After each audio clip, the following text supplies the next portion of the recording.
we are actually appreciating a building that doesn't stand. It's falling over and wow, let's take a picture, let's take a selfie, and we're getting excited. But we have temples today that stand and they didn't use plaster.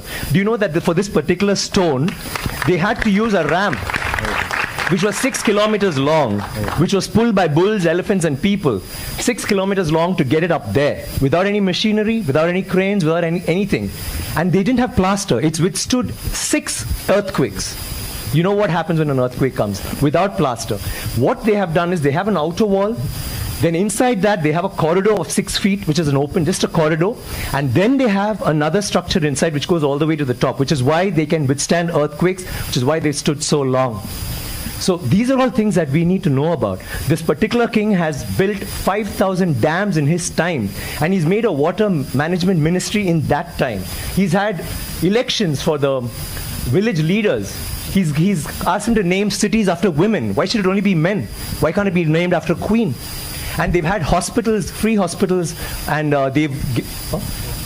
and he actually brought loans. I mean, he used to give loans. He used to help people get dignity, not just throw money around. So this is something that's so illustrious. And this happened in the 9th century. I'm sorry, I'm taking so much time. It happened in the 9th century when the rest of the world, you talk about superpowers today, the 9th century, all this happened when we had the biggest maritime naval thing in the world.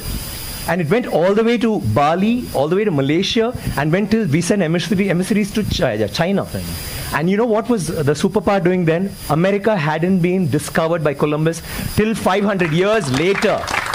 So think about our culture, think about how advanced we were. We need to be proud of this. It's nothing to do with North India, South India, West India, East India. It is, we are Indians, and we need to feel proud about that.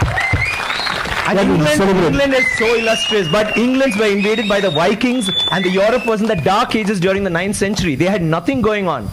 So don't you think we should celebrate history? Absolutely, absolutely. Thank you very much.